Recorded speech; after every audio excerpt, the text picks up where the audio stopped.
22장 20절로부터 24절 200페이지입니다. 22장 20절로 24절.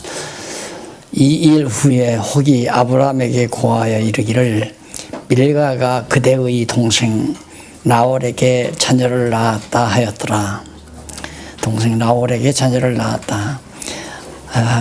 그 맏아들은 우스요. 우스의 동생은 부스와 아람의 아비 그무엘과 게셋과 하소와 딜다스와 이둘람과 부두엘이라.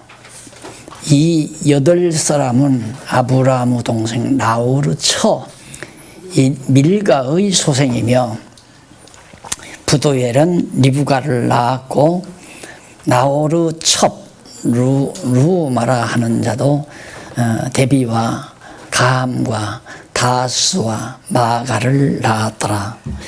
그 주제가 간략하게 언약을 계승할 이삭의 아내 리브가의 계보를 계시하는 내용. 그러니까 아브라함의 혈통이 아니더라도 아브라함과 관계된, 아브라함 혼자서 자녀를 생육하고 보증할 수 없잖아요. 그래서 하나님께서는 아브라함의 동생을 통해서 그 계보들이 이어져서 거기서 이제 리브가가 출생해가지고 이삭과 결혼해서 하나님의 언약대로 생육하고 번성케 하실 준비하신 내용을 살짝 밝혀준 내용이 바로 24절까지고, 이제 공부할 내용은 사라가 죽어서 장사되는, 사라가 임무가 다 끝나죠. 그래서 제가 드리는 말씀이지만 하나님이 보실 때는 쓸모없는 인간은 아무도 없습니다. 모두가 다 하나님 보시기에 쓸모 있는 거죠. 그래서 일도 그렇지만 사람도, 모든 사람이 합력해서 하나님의 선한 일을 이루어가는데 주요하게 쓰임을 받는다. 문제는 어떻게 쓰임 받느냐? 긍정적 방향으로, 다시 말해서 하나님의 언약 계통으로 쓰임을 받느냐, 그렇지 않으면 언약 계통을 위한 도구로 쓰임을 받느냐, 그 차이뿐이죠. 불택자는 도구로 쓰임을 받는 거고요, 택자는 목적으로 쓰임을 받는 거죠.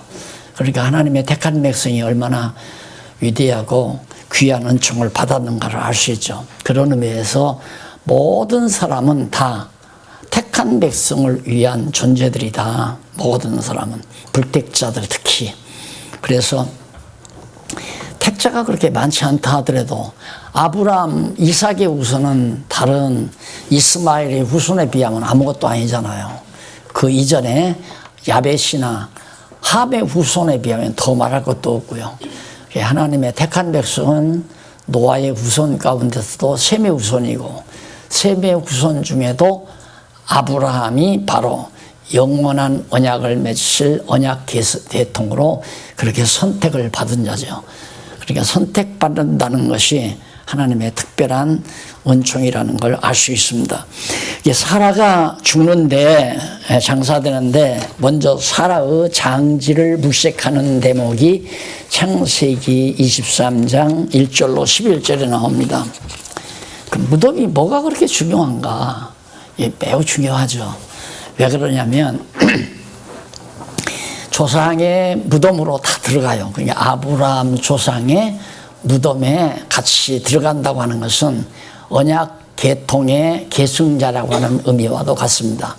그러니까 다윗 왕도 보면 다윗성에 장사됐다. 다윗의 조상의 무덤에 함께 장사된다. 그래서 아브라함도 이제 자기 아내 사라의 묘실, 무덤을 이제 장사하도록 요구를 하죠. 해족속에게.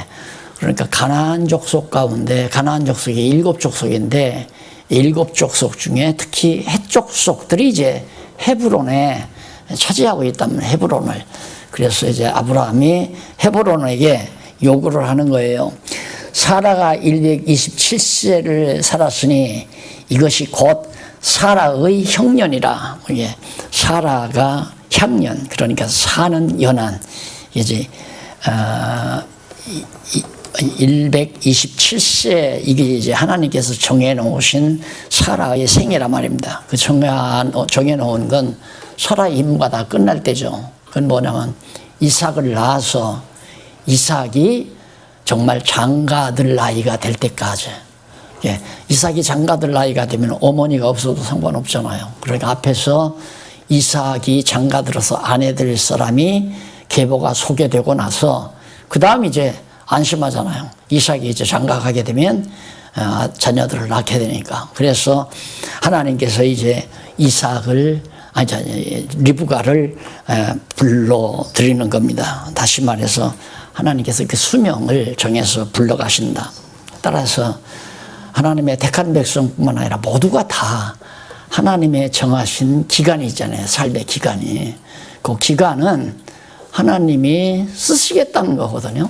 하나님께서 쓰실 때까지, 또 하나님께서 믿음을 성장할 때까지, 언제까지 성장할 거냐, 그 기간까지를 하나님이 생명을 연장해 주시고 이끌어 주시고, 그 임무가 끝나면 불러가시고. 예, 이런 강의하려면 제가 약간 부끄러운 데가 있어요. 아이고, 이거요, 성경신학을 누가 계승하나. 그리고 한동안 몇 주간 동안 고민했던 게 참 부끄럽기도 하고, 네가 그러면 네가 계획해서 저 사람 이런 사람들이 이 성경신학을 계승하고 갈 거다, 그렇게 믿고 왔던 게 저로서는 부끄럽죠. 계승하고 안 하고 하는 것도 하나님이, 누가 계승할 건가도 하나님이 정해 놓으시고, 계승할 대상도 정해 놓으시고, 기간도 정해 놓으시고, 모두가 다 하나님의 주권에 달려 있는데, 그러니까 아브라함이 번처 사라가 아들을 못 낳으니까 유업을 이을 자가 없잖아요. 다시 말해서 언약을 계승할 자가 없다고 말이에요. 그러니까 사라가 인간의 수단과 방법으로 결국은 이제 이스마엘을 낳게, 여종의 몸에서 낳게 했잖아요. 그것이 사실은 화근이죠. 그게 이제, 그러니까 우리 인간 편에서 볼 때는 화근이지만 하나님 편에서 볼 때는 요긴한 존재들이에요. 필요한 존재들. 누구를 위해서? 언약 자손들을 위해서 필요한 존재들이죠. 우리 언약 자손 편에 보면 저런 이스마엘은 안 태어났으면 얼마나 좋을까. 지금 그러면 아마 중동 지방에 저런 전운이 없을 거예요. 이스마엘이 안 태어났으면. 이스마엘이 안 태어났으면 유대인들은 얼마나 좋겠어요. 지금 활개치고. 근심 걱정 없이 가나안 땅, 옛 가나안 땅 다 정복하고.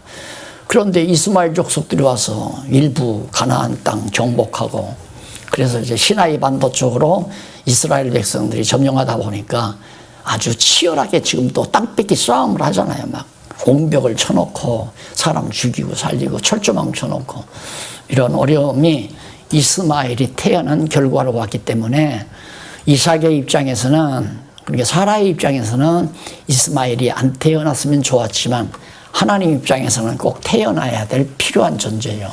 그 필요한 존재는 하나님의 역사 섭리, 정해진 역사 섭리를 그대로 이끌어가기 위해서는, 그 이끌어가는 이유가 뭐냐면 요한계시록에 3차 환란이 있잖아요. 세 번째 환란. 세 번째 환란이 이제 예루살렘이 완전히 회파될 때, 성도 회파되고 성전도 회파되고 나서 지금 계속된단 말입니다. 현재 그 환란이 언제까지? 예루살렘의 이방인들의 발에 질팔핀 계속 질팔돼요. 지금 예루살렘 성전터가 이슬람, 그 이방인 아니에요. 이스마엘 후예들이니까. 그러니까 그 이방인들에 의해서 지금 예루살렘이 계속 짓밟히고 있는 거예요. 그 기간까지 유대인들은 예수를 십자가에 못 박아 죽인 진노가 아직도 멎어지지 않고 한 1800년 동안 계속적으로 지금 지속된다 이 말입니다. 132년 3년에 예루살렘 다 회파돼서 만방에 다 흩어져 가지고 결국에는 1948년도에 독립을 했죠. 일부 가나안 땅에 돌아 독립을 했는데, 이미 예루살렘은 이슬람의 후예들이 와서 딱 자기네들이 신전 딱 지어놨잖아요.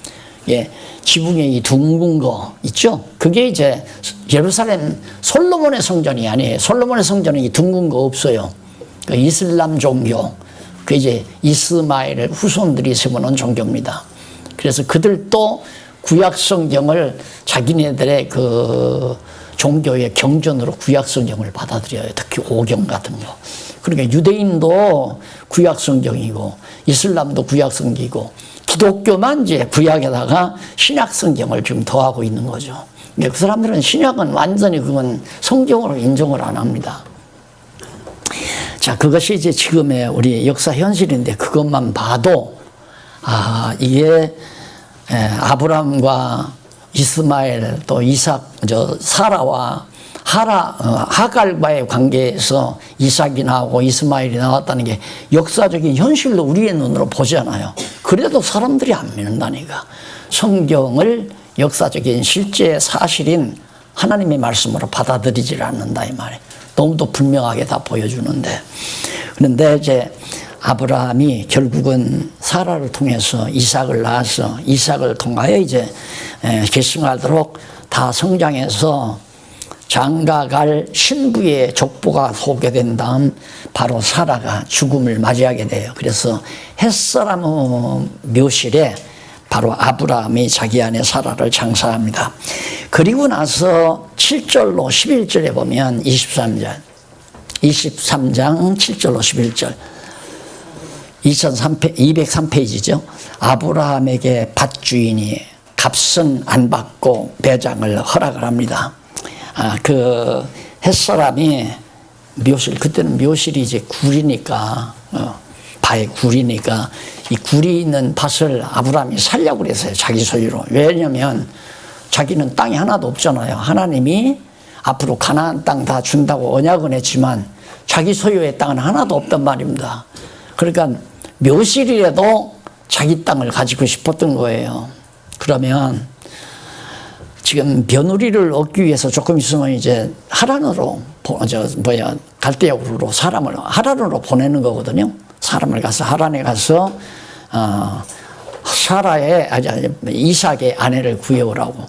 그러면 사라도 시신을 고향 땅에다가 묻어야 되잖아요. 갈대아우르는 하란 쪽으로 가서 묻으면 되는데 안 묻는 이유가 하나님이 이 땅을 우리에게 주기로 했으니까 언젠가는 나도 이 무덤에 묻혀야 된다는 확신이 있는 거죠. 그걸 이제 어디서도 확인할 수 있느냐면 출애굽기에 가보면 출애굽기 거의 다 올 때 보면 요셉이 죽을 때도 그렇고 애굽에서 야곱이 죽었을 때도 야곱의 시신을 가나안 땅으로 옮겨와요. 그리고 요셉은 이제 애굽에 묻혔지만 형제들에게 앞으로 틀림없이 하나님께서 이 땅에서 너희를 나가게 한다. 애굽에서 나가게 한다.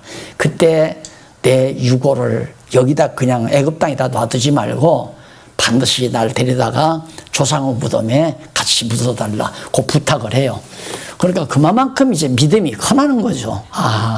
가나안 땅은 하나님이 주기로 언약했으니까 이 땅은 우리에게 이제 언젠가는 돌아온다. 이 확신을 가지고 이제 그렇게 예언한 것만 봐도 아브라함도 마찬가지예요. 그래서 이제 아브라함에게 밭주인이 값 안 받고 매장하라고 허락을 해요. 그래서 거기 보면 그 밑에 끝부분에 10절에 보면 때 헤브론이 해족속 중에 앉았더니 그가 해족속 곧 성문에 들어온 모든 자의 듣는데 아브라함에게 대답하여 가로되 내 주여 11절에 나오죠. 내 주여 그리 마시고 내 말을 들으소서. 내가 그 밭을 당신께 그냥 드립니다. 공짜로. 그 속의 굴도 내가 당신께 드립니다. 밭도 주고 밭 안에 있는 굴도, 그게 무덤이에요. 굴도 내가 당신께 드리되 내가 내 동족 앞에서 당신께 드리오니 당신은 죽은 자를 장사. 내 증인은 이 많은 사람들이 있지 않습니까?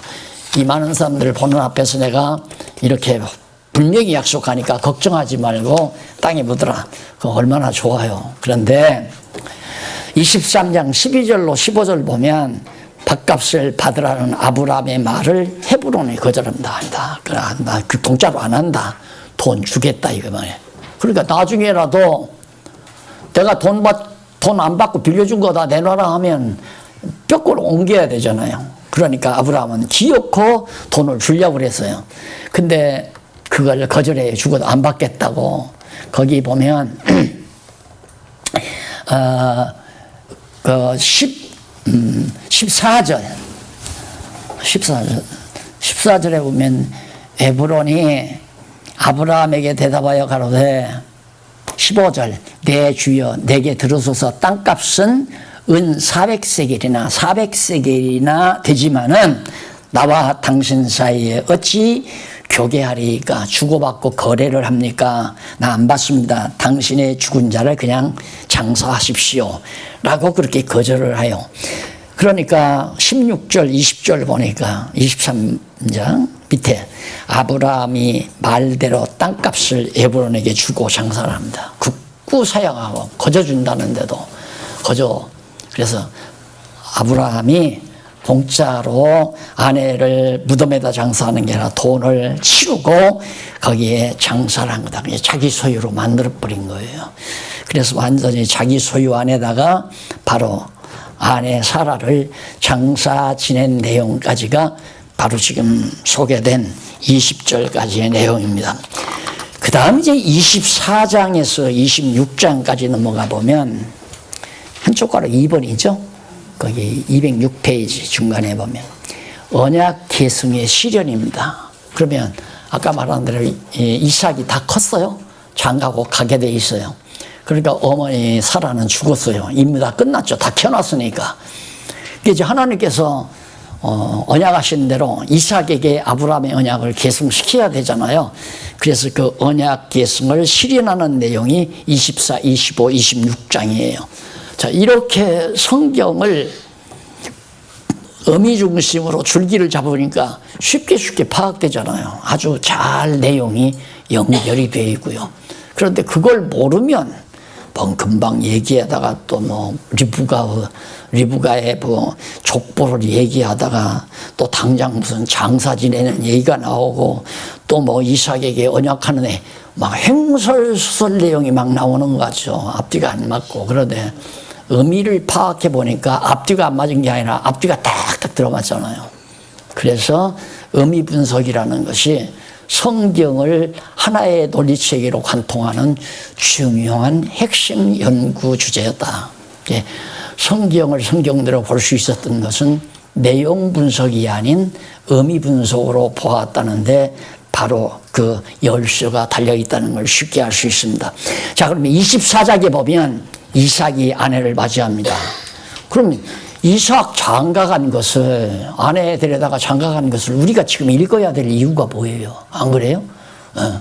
지금 여기는 뭐 어떤 사람은 장가도 못 가서 지금 아내 될 사람이 장가 못 간 사람도 있고 시집 못 간 사람도 있고 많은데 우리가 도대체 이삭이 장가간 걸 왜 지금 읽고 이걸 하나님의 말씀으로 받아들여야 되느냐. 이런데 문제를 가지는 사람이 없단 말입니다. 거기에 대한 해답이 있으면 이삭 장가간 것에 대해서 주일날 설교를 해야죠. 주일날 설교. 그런데 이걸 설교한다면 청년들, 남녀 청년 회원들 헌신 예배를 드린다거나 뭐 세미나를 한다고 할 때 뭐 이삭 장가 하나님이 다 준비해 놨다. 그냥 기도만 하면 하나님이 안 해. 이런 식으로 이제 강의를 하는. 그러니까 핵심을 놓치고. 그러니까 이삭이 장가가는 건 굉장히 중요하죠. 왜냐하면 여호와 하나님이 당신을 여호와로 계시하기 위해서 우선 생육하고 언약 자손이 생육하고 번성해야 하기 때문에 이삭이 장가 안 가면 안 되잖아요.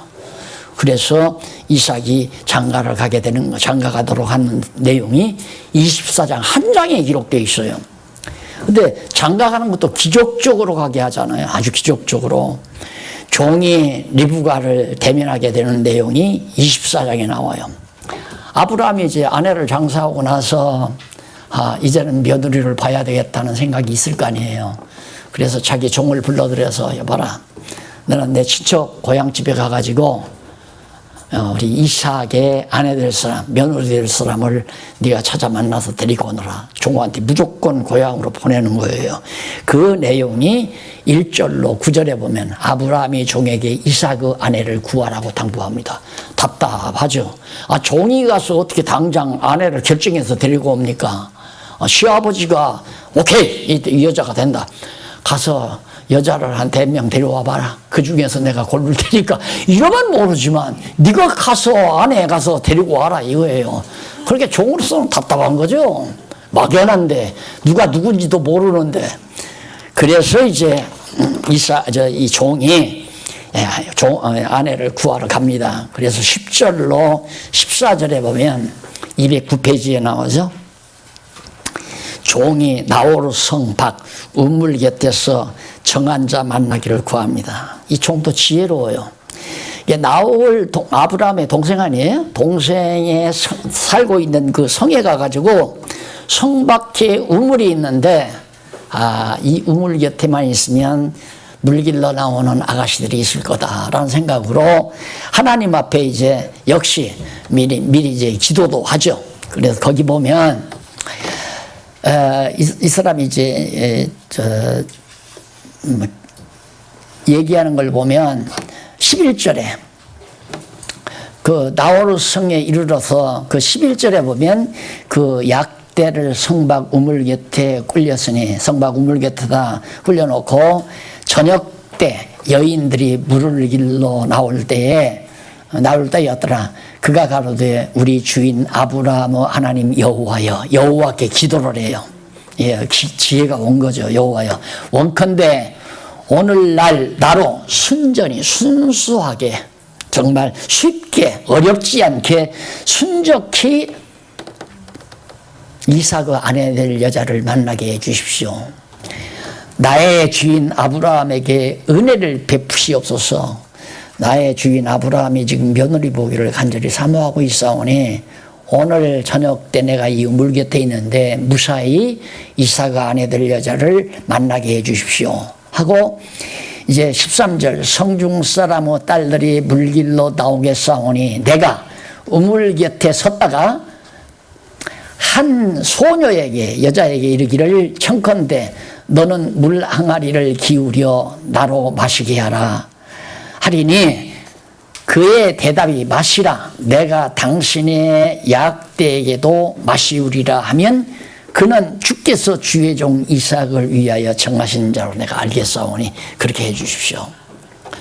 사실 우물물에서 물 길어 가지고 뭐 사람에게 한 몇 모금 먹이게 한다는 건 조금만 여유가 있어도 가능하죠. 그런데 말이 물을 얼마나 많이 먹습니까? 그 말까지 먹여준다고 하는 것은 하나님이 정한 여자다 이렇게 생각을 한 거예요. 그래서 그렇게 해달라고 기도를 했는데 물 깃는 것이 그냥 우리들처럼 수도꼭지 들은 불 나오는 것도 아니고 뭐 조금 전에 작두샘처럼 이렇게 품어 올리는 것도 아니고 저 밑바닥 물이 깊은 물 속에 있는데 거기서 끌어올려야 한단 말입니다.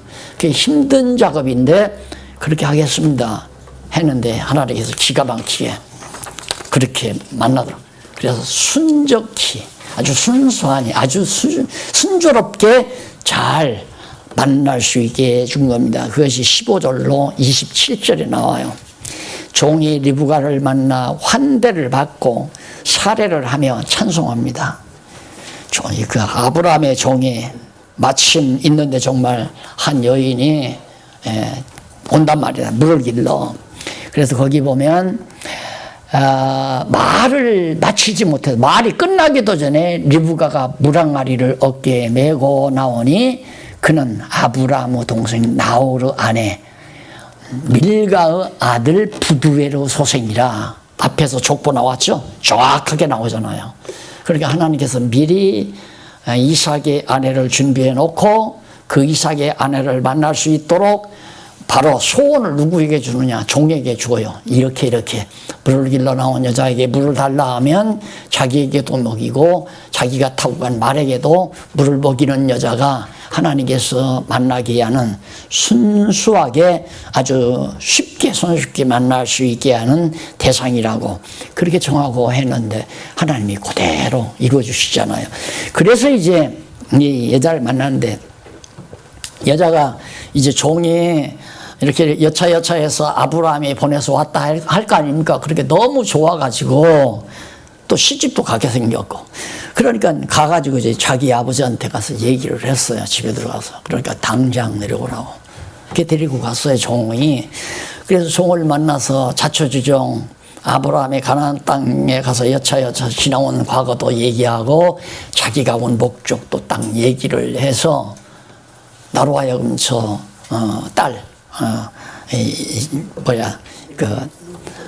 리브가를 나로 하여금 데리고 갈 수 있게 해달라고 요청을 했어요. 그러니까 허락을 할 거 아니에요. 허락하고 또 딸도 좋아하고.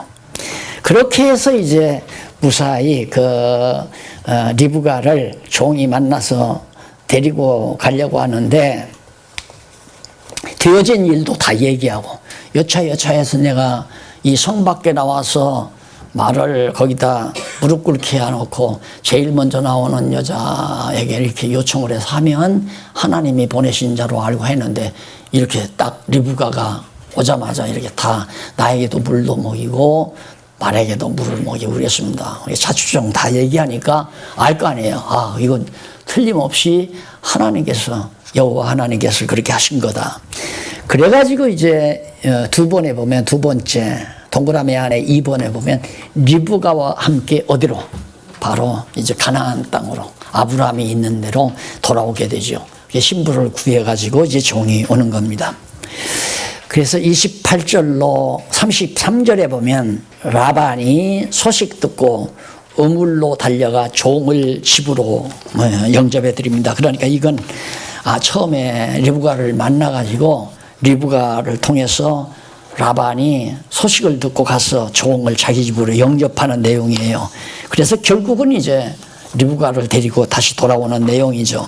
그 다음 34절로 48절에 보면 2112페이지 종이 라반에게 오게 된 동기, 내가 지금 아빠 다 얘기했어요. 왜 내가 여기를 왔나, 와서 어떤 과정을 거쳤나, 된 일을 쭉 다 얘기를 했단 말입니다. 그리고 나서 49절로 60절에 보면 종의 요청을 라반이 듣고 허락하자 리브가를 보내줍니다. 종이 라반이 듣고 종이 이제 리브가를 같이 가게 해달라는 요청을 넣자 바로 라반이 듣고 허락하자 리브가를 이제 보내주는, 종과 함께 보내주는, 허락하여 보내주는 내용이죠. 그래서 이제 같이 아브람을 향해서 오게 됩니다. 이것은 이제 그냥 얘기 같은 얘기니까 중요한 것은 아내를 구한다는 데 핵심이 있는 거예요. 근데 그것이 역사적인 실제 사실임을 밝히기 위해서 소상하게 내용을 밝혀준 것 뿐입니다. 그 내용에 특별한 의미가 있어서가 아니라, 근데 그 특별한 의미란 사람으로는 상상할 수 없는 하나님의 놀라운 섭리가 거기에 담겨 있다. 왜?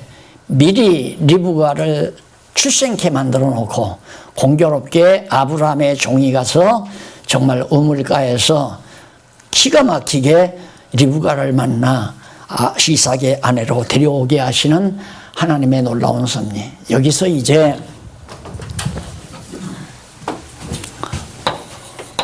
우연론, 작전론, 섭리론, 경륜론이라고 해서 경륜. 우연이냐, 하나님의 작정 섭리냐, 경륜이냐, 하나님의 경륜에 의해서냐, 우연이냐. 그러니까 하나님 섭리, 보이지 아니하는 하나님의 섭리는 우리가 모르잖아요. 안 보이니까, 하나님이 안 보이니까. 그러니까 하나님이 없다고 하는 사람은 우연이라고 그래요. 그러니까 아브라함의 종이 우연히 성박 우물 곁에 앉아서 그랬으면 좋겠다라고 생각했던 것이 우연히 그렇게 됐다. 이게 이제 무신론자들이 하는 얘기고, 성경은 그것이 하나님의 아주 계획된, 완전히 하나님의 작정된 경륜 속에서 다 이루어졌다. 그래서 이 세상이란 우연이란 없다. 그래서 어떤 사람들은 우연, 이거 예정론 아니에요? 예정론. 예정론과 우연론은 어떻게 다른가? 그래서 예정론 얘기하면 우연론하고 같은 줄 알아요. 우연론하고. 그런데 우연론이란 주관자도 없고 목적도 없고 방법 자체도 알 수가 없는, 그게 이제 우연히 다 되지는 거지만, 여기는 주관자가 있어요. 하나님께서 계획을 가지고 또 확실한 여호와의 언약을 이루시고 목적도 있고 그다음 방법도 있고 주관자도 있고 이것은 목적도 없고 주관자도 없고 방법도 없고 그냥 우연히 다 그렇게 되지는 거다. 이것은 이런 역사만이 아니라 모든 세상 학문이 전부가 다 그래요. 세상 학문이란 그냥 그렇게 그냥 됐더라. 언젠가 처음에 창세기 강의할 때도 그랬죠. 물리학의 최종 결론이 뭐냐면 그냥 그렇게 됐더라고요. 목적도 없고 의미도 없다. 이 세상 모든 우주 만물이란 목적도 없고 의미도 없고 그냥 그렇게 됐다. 왜 이렇게 별들이 많아지고 천체들이 있고 왜 우주 만물이 이렇게 운행하고 그러느냐. 방법은 얘기해요. 방법 얘기하려니까 처음에 이게 폭발이 돼가지고 파편들이 떨어져 나가서 점점 식어서 천체도 되고 별도 되고 태양도 되고 달도 이런 식으로 가상적으로 얘기했는데 그러면 어떻게 그렇게 누가 그랬느냐 그건 모른다 이거예요. 왜 그랬느냐 그건 모르겠다. 그 왜를 알아야 목적도 있고 주관자도 알 거 아니에요. 근데 목적도 없고 주관자도 없는 거예요. 따라서 물리학의 최종 결론은 그냥 아무런 의미가 없다 그냥 그렇게 된 거다 그거예요. 그러면서 또 그 얘기를 해요. 하나님을 믿는 사람들은 하나님이 그렇게 했다면 쉬운데 하나님이 계시다는 증거를 댈 수가 없지 않느냐. 그래서 그 학문으로 말할 수는 없다. 자기네들이 성경을 모르니까 그래. 성경을 알면 어떻게 하나님이 없다고 말할 수 있어요. 우리는 지금 계속해서 강의를 들어보면 야 살아계신 하나님이다 그렇게 한다 그거 아니에요. 그리고 그것이 그냥 이렇게 말로만이 아니라 이론적으로 합리적으로 딱딱 설득되게끔 하나님이 이렇게 언약하시고 언약대로 역사 속에서 이루어 주셨다. 미리 리브가를 하나님이 낳게 해 놓으시고 그를 아내로 맞도록 하기 위해서 종을 보내가지고 우연히 만난 게 아니라 하나님의 완전한 작정과 경륜 속에서 리브가를 만나서 아내로 데려오게 되겠다. 거기서 삼촌이 안 돼. 내 딸 아까워서 당신 못 보내. 난 그리고 시집 못 보낸다. 그리고 가까운 데서 시집을 보내야 딸네 집도 한번 가지. 이렇게 안 된다 이 말이에요. 벌써 하나님이 정해놨기 때문에 거리가 멀잖아요. 하란에서 가나안 땅까지는 아주 거리가 멀단 말입니다. 그렇게 멀리 시집 보내고 싶겠어요? 그런데 두말 없이 딱 허락을 해서 데리고 오잖아요. 그게 하나님의 뜻 가운데서. 따라서 하나님이 하시는 일은 다 순조롭게 잘 되는 일이다. 안 되는 일은 내 뜻대로 하려니까 안 되는 거지. 하나님의 뜻은 절대로 어려운 일이 없어요.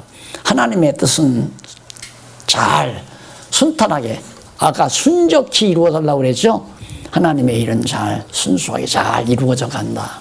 그런데 인간들은 정말 만사가 다 내 뜻대로 안 된다고 내 계획대로 그래서 좌절하고 실망하고 그러거든요.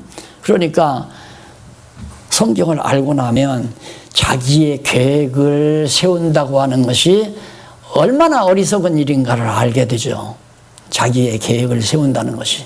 그래서 아까도 말씀드렸잖아요. 그때 내가 찬스를 놓치지 말았어야 하는데 제가요 농촌운동할 때 그런 일이 있었어요. 아버지 나 저 건너편 저 팥을 하나 팔아만 주세요. 그 탕자처럼 내가 이제 그 팥 팔아달라고.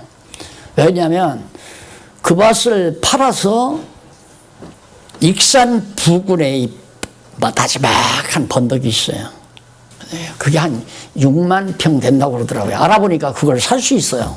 살 수 있겠더라고요. 그래서 밭을 팔아서 6만 평 그걸 사가지고 거기다가 다 농촌운동 근거지를 만들려고. 그때 아버지가 허락을 안 하는 거예요.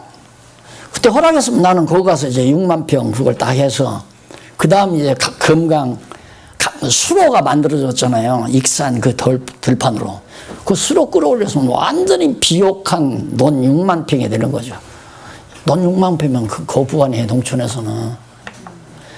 가끔 한동안은 그 생각을 해서 참 아버지 그때 내 말 좀 들으시. 그까지 밭 그거 농사 지어봤댔자 맨날 그건데 나지 않은 데만 했으면 정말 괜찮았는데 이 생각을 한동안 가지고 있었어요. 그런데 지금 생각하면 하나님이 막으신 거죠. 그쪽으로 나갔으면 아마 나는 농촌운동하면서 계몽가가 됐을 거예요. 이 성경을 연구하는 일보다도 사회운동가, 계몽운동가로서 거기다 근거히 정해놓고 야학당 짓고 이제 그 짓을 했을 거예요. 그런 거 보면 안 되는 일이 잘 되는 일이더라. 이렇게 살고 보니까 그게 안 되는 일이 다 잘 되는 일이더라. 네, 지금까지 우리가 공부해 보니까 하나님이 안 되게 하신 일은 잘 되게 하기 위해서 안 되게 했잖아요. 안 되게. 그렇게 에덴 동산에서 선악과를 따먹은 거 잘못이죠. 근데 그거 안 따먹었으면 어떻게 여호와 하나님을 배워요? 항상 하나님 앞에 불만하고 살지요. 예. 그럼 마귀는 계속해서 유혹할 거란 말입니다. 너 이거 먹으면 하나님과 같이 똑같다. 언제 유혹당해서 빠져들어가도 빠져들어가는 거예요. 그런데 미리 에덴 동산에 쫓겨나서 그다음 아벨과 아벨하고 그다음 가인하고 낳고 가인이 아벨을 죽이고 셋이 낳고 그러면서 이제 하나님이 언약하시고 홍수 심판 내리고 이런 과정을 통해서 성경이 기록됐기 때문에 오늘을 사는 우리가 그 말씀을 읽고 여호와 하나님이 살아계시다는 게 확실히 믿어지죠. 안 그래?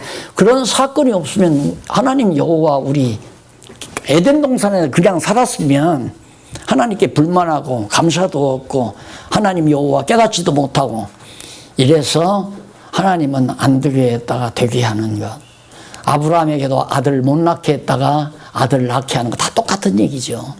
그래서 역시 데리고 가서 아내를 삼아 사랑하게 되는, 그래서 이삭과 리브가가 결혼을 했습니다. 그래가지고 25장 넘어가 보니까 25장에서는 조상의 자손이 번성하는 그런 내용이 납니다. 조상들의 자손이 계속 번성해요. 그러니까 이삭 위의 조상은 지금 아브라함 아니에요. 그래서 조상 아브라함의 죽음에 대한 내용, 그리고 후손이 번성해서 아브라함은 죽었지만 아브라함의 후손들이 계속해서 번성하는 그런 내용. 자, 그래서 먼저 아브라함이 죽는 내용이 1절로 11절에 나와요. 18페이지, 218페이지에 나와서 아브라함 죽어요. 이미 이제 이삭이 장가 가서 아내를 데려왔으니까 아브라함의 임무도 끝났잖아요.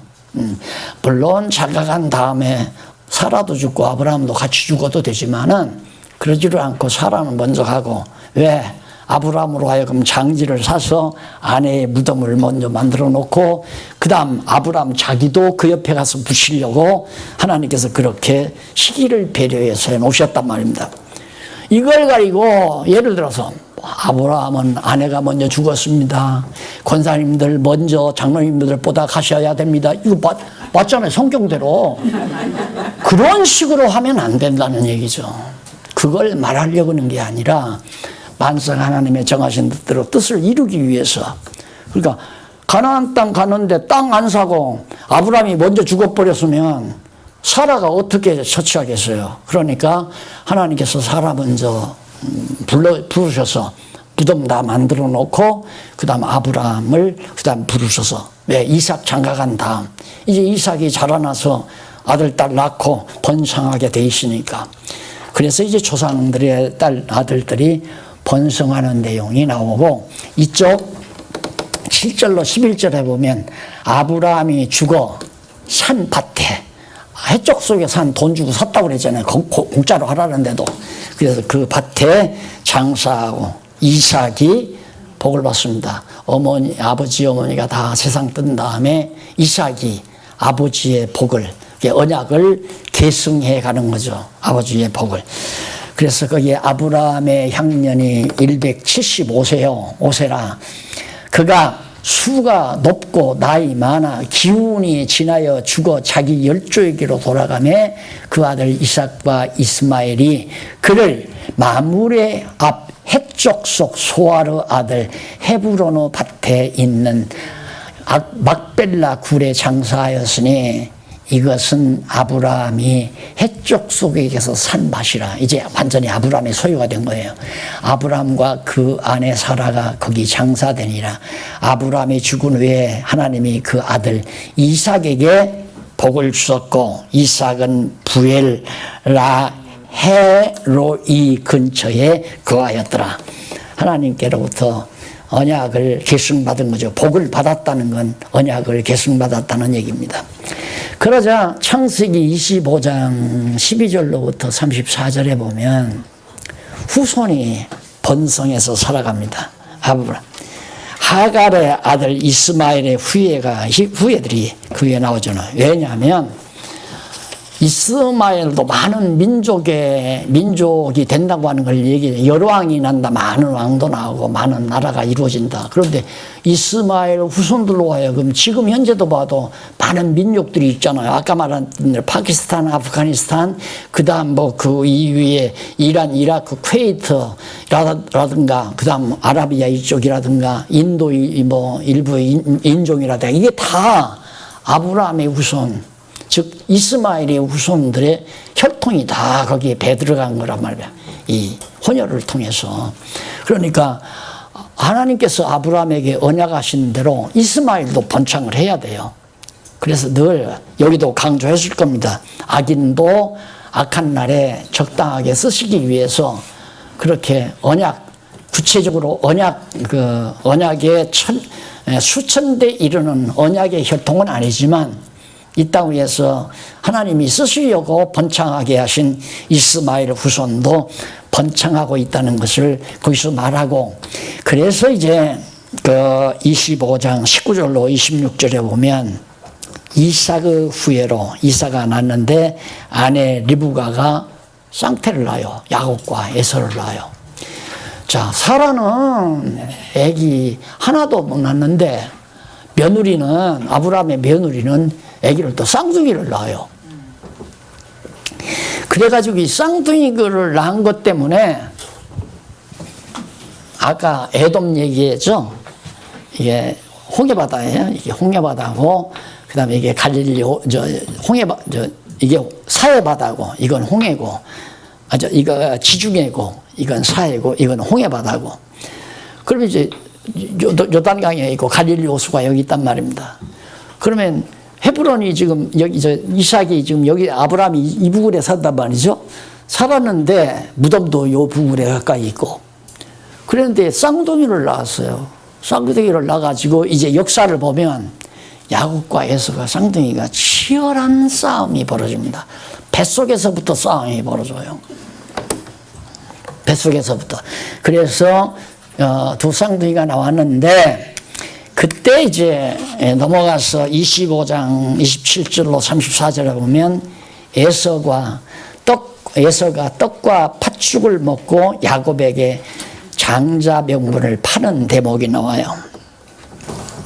에서는 사냥을 좋아해요. 들에 가서 산에 가서 사냥하는 이런 걸 좋아하고, 야곱은 이게 약간 좀 내성적이라서 집안에서 어머니 심부름 잘하고 벅일도 잘 도와주고 여성적인 그게 끼어들었던 것 같아요. 야곱은 남성적이고. 그런데 하루는 에서가 이제 사냥을 하고 돌아오니까 막 땀을 뻘뻘 흘리고 막 돌아오는데 배가 고프잖아요. 근데 야곱이 팥죽을 끓이고 있는 거예요. 어머니 도와서 팥죽을 끓이고 있으니까 에서가 있다가 그 팥죽 한 그릇 달라고 그래요. 그냥 달라고 하면 안 줄 것 같으니까, 야, 내가 너 형이라고 할 테니까 너 나한테 팥죽 좀 달라. 그러니까 팥죽 한 그릇을 주고 혈계명분을 딱 이제 야곱이 가진 거예요. 자, 이것이 일생을 좌우할 줄이야 누가 알았습니까? 그러니까 첫 큰아들로 낳나 작은 아들로 낳나 상관이 없어요. 누구 마음대로? 그렇죠. 하나님 마음대로 되는 거예요. 큰아들이든 작은아들이든 하나님이 복줄 자에게 복주고 저주할 자 저주하는 거지. 원칙적으로는 이삭이 생각할 때 이제 두 아들을 낳아놓고 자기도 나이 많이 들고 그러니까 야, 아들에게 복을 빌어야 되겠다 싶어가지고 장자인 에서를 불러들였어요. 불러가지고 얘야, 너 그 대목이 지금 26장에 나와요. 26장에 지금 제가 말씀드리는 내용이. 그래서 흉년에 이삭을 하나님이 보호해 주는데 어떻게 보호하느냐 하면 1절로 5절에 보면 이삭에게 그 아비와 언약을 성취해 줄 것을 언약합니다. 아브라함 때에 첫 흉년이 들었더니 그 땅에 또 흉년이 들매 이삭이 그랄로 가서 블레셋 왕 아비멜렉에게 이르렀더니 여호와께서 이삭에게 나타나 가라사대 애굽으로 내려가지 말고 내가 내게 지시하는 땅에 거하라. 이 땅에 유하면 내가 너와 함께 있어 내게 복을 주고, 이삭에게 하는 얘기예요. 여호와께서 내가 이 모든 땅을 너와 내 자손에게 주리라. 똑같잖아요. 아브라함에게 언약했던 것처럼 이삭에게 언약을 해요. 그러니까 가나안 땅에 흉년이 들으니까 또 먹고 살기 위해서 이제 아비멜렉 땅으로 갔을 거 아닙니까? 피난을 난을 피해서. 그런데 하나님께 나타나서 이삭에게 솔직하게 미리 말, 너 여기 가나안 땅 떠나면 안 된다. 하나님의 입장에서는 내가 너희 아버지 이삭에게 약속한 대로 너에게도 이 땅을 줄 테니까 절대 떠나지 말고 다시 돌아가라. 가나안 땅으로. 그렇게 해서 결국 그 말씀을 듣고 이제 이삭이 결국 가나안 땅으로 돌아가게 되죠. 그래서 9절에 보면 이에 아비멜렉이 이삭을 불러 이르되 그가 정녕 네 아내여든 어찌 내 누이라 하였느냐. 이삭도 부전자전이라고 저 아버지가 가서 저 부인 사라를 갖다가 누이라고 하고서 죽음을 모면했으니까 이삭은 어떻게 뱃속에서 배웠는지 어쩌는지 저 아버지 한 대로 가서 또 저 아내를 누이라고 해가지고 혼났어요. 아비멜렉 왕에게 너 어떻게 네 아내를 갖다가 그렇게 누이라고 그러냐, 왜 거짓말을 했느냐. 그러니까 이삭이 그에게 대답하되 내 생각에 그를 인하여 내가 죽게 될까, 똑같아요. 저 아버지는 죽게 될까 두려워하였음이니라. 10절 아비멜렉이 가로되 내가 어찌 우리에게 네가 어찌 우리에게 이렇게 거짓말을 했냐. 백성 중 하나가 내 아내와 동침하기 쉬웠을 뻔하였느니라. 내 백성 중에 하나가 네 아내를 데려다가 아내로 삼아 동침했을 뻔, 그랬으면 어떨 뻔 알았느냐. 네가 왜 그렇게 거짓말을 했느냐. 내가 죄를 우리에게 입혔으리라. 아비멜렉이 이에 모든 백성에게 명하여 가로되 사람이나 그 아내에게 가로되 이 사람이나, 그러니까 이삭이나 이삭의 아내에게 범하는 자는 죽이리라. 철저히 아비멜렉이 이삭을 보호해주는, 그게 이제 하나님의 섭리죠. 우연히 그렇게 되는 게 아니라 하나님은 이삭을 보호해야 되잖아요. 그래야 늘 말하지만 하나님은 당신을 위해서, 당신의 이름을 위해서 일하시는 거지 엄밀히 따지면 우리 때문에 일하는 건 아니란 말입니다. 1차적으로는 하나님, 당신 우리에게 여호와 하나님을 알게 하려는 거지만 궁극적으로는 여호와 하나님을 우리에게 계시하기 위해서는 이삭을 보호해야 되잖아요. 왜? 아브라함에게 언약을 했는데 또 이삭에게도 언약을 했는데 아비멜렉이 이삭을 죽이거나 해코자 하면 어떻게 해요? 그러니까 하나님께서 아비멜렉으로 하여금 보호하게 만드시는, 이렇게 우리가 이 시간 이렇게 공부하는 거 참 중요하죠. 중요하지만 공부하고 잊어버리면 아무 필요 없습니다. 아무 필요. 이제 아시는 분은 그러더라고요. 야, 조심해. 가족이 한 차 타고 다니면 안 돼. 이제 맞아요. 우리가 상식적으로 온 가족이 한 차에 타고 돌아다니면 안 된다. 왜? 차 사고 나서 죽으면 가족이 다 다 죽으니까. 상식적으로 맞는 얘기예요. 그러나 우리의 신앙으로는 그게 아니죠. 죽을 때 돼야 죽는 거죠. 그렇죠. 하나님께서 데려가시기로 정해놓은 날짜라야 가는 거지. 한 식구가 다 탔다고 그 차를 통해서 가정이 다 망한다? 그거 결정적인 게 아니에요. 그건 결정적으로 그렇게 된 게 아니라 두 차로 나누어 타도 하나는 낭떠러지에 떨어져서 사고 나서 죽고, 하나는 차끼리 부딪혀서 사고 나서 다 죽고, 따로 타고 다녀도 죽을 수도 있고 한 차 타고 다녀도 안 죽을 수도 있고, 죽고 사는 것이 하나님의 손, 우연히 되는 게 절대 아니니까 하나님의 계획대로 되지는 거니까. 그러니까 이삭이 아비멜렉한테 보호받는 것은 철저히 하나님께서 당신의 이름을 위하여 보호해 준 것이다. 이것이 어찌 우리에게 늘 적용이 안 되겠느냐 이거예요. 그래서 내가 자꾸 그러죠.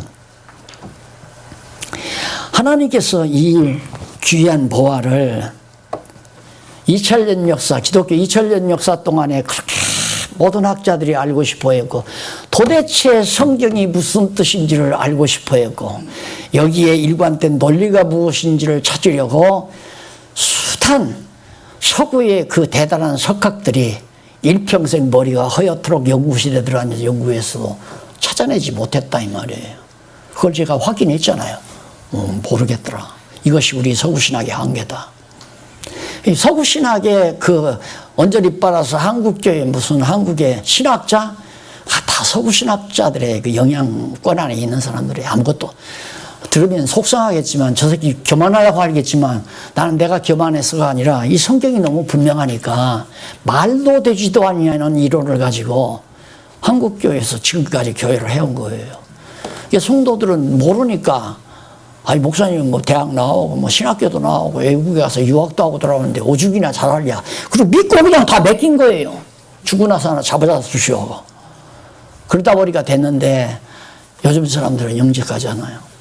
근데 이런 엄청난 보화를 우리에게 주신 것은 하나님이 주어놓고 땅에 묻으려고 온 건 아니라는 건 내가 다 그 얘기하잖아요. 그러니까 하나님 죽일 테면 주시오. 이제 다 썼으면 불러가시고 더 쓰려면 놔두시고 천하 없이 남이 욕하고 험담하고 다 헐뜯고 죽이려고 난리를 쳐도 하나님이 지켜주시면 안 죽는다. 이게 믿어져야 되잖아요, 우리에게.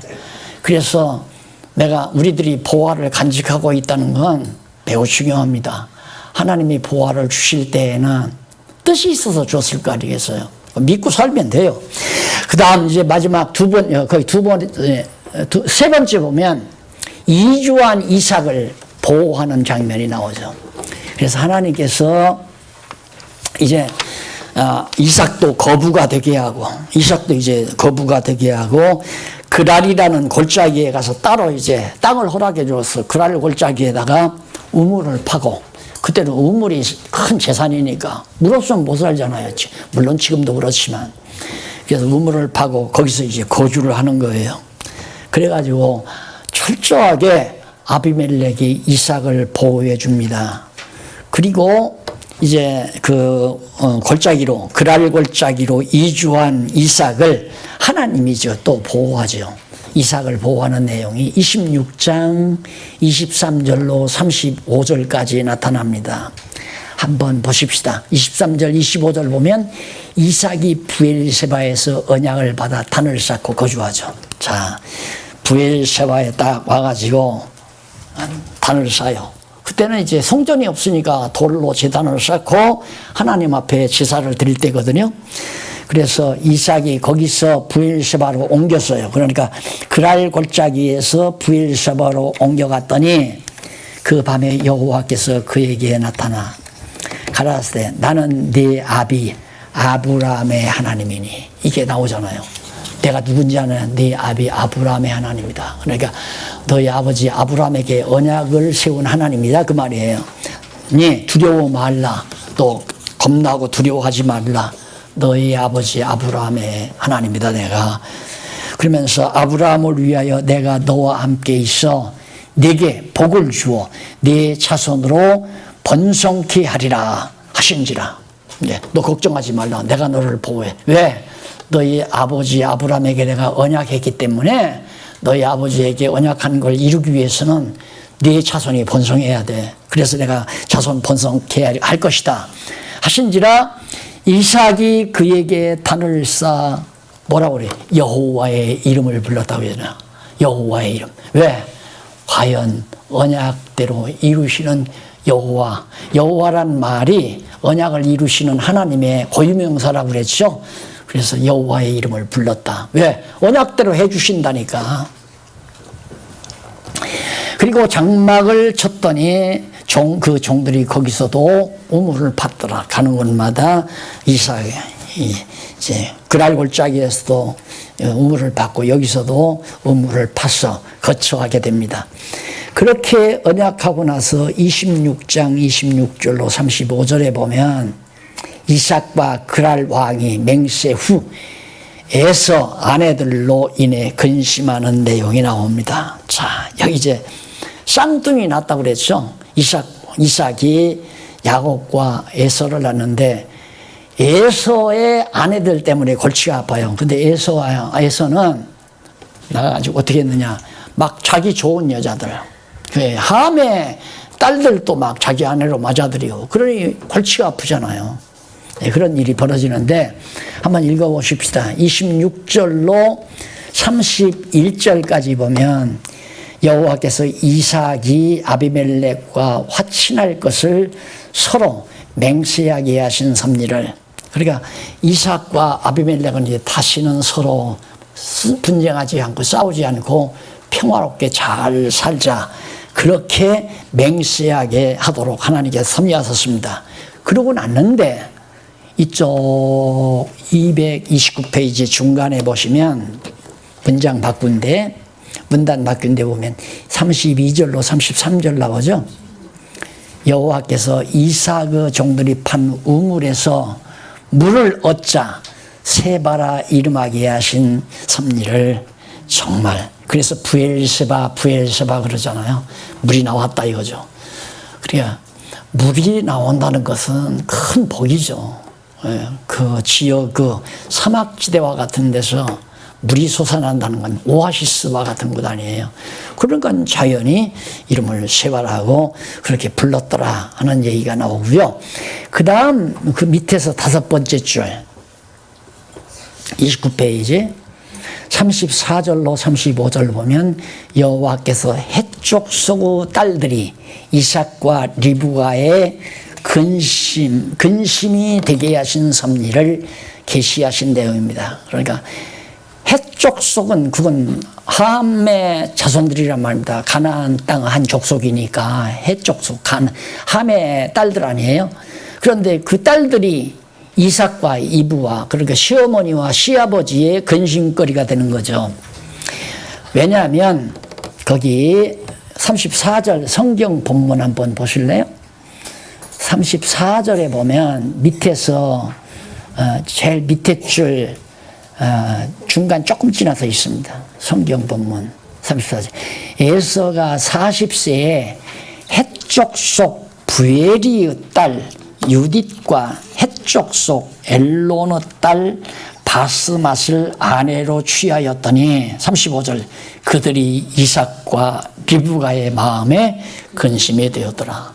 그들과 결혼하면 안 되잖아요. 언약자손. 근데 에서는 언약자손이 아니에요. 그때부터, 그러니까 여기서 에서가 이 가나안 땅 여자 둘이나 이제 아내로 맞아들였단 말입니다. 근데 여기서부터 이제 혼혈이 되잖아요. 혼혈이 되는데 나중에 이제 다음 주간에 와서 공부하실 때 보면 에서와 야곱이 이제 아버지한테 축복받으면서 서로 막 죽이려고 하니까 야곱이 하라로 도망가잖아요. 그게 다시 돌아오죠.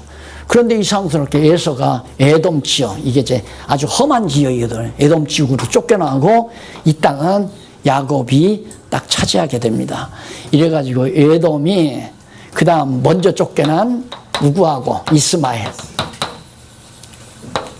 이스마엘 지파, 이스마엘 후손과 에서의 후손이 다 한 조상의 자손이니까 뭐 여자들은 다 이방 여자일지라도 아들들은 다 에서도 아브라함의 후손, 이스마엘도 아브라함의 후손이니까 이들 후손들끼리 서로 통혼을 해가지고, 그래서 이 중동 일대를 다 이 자손들이, 왜?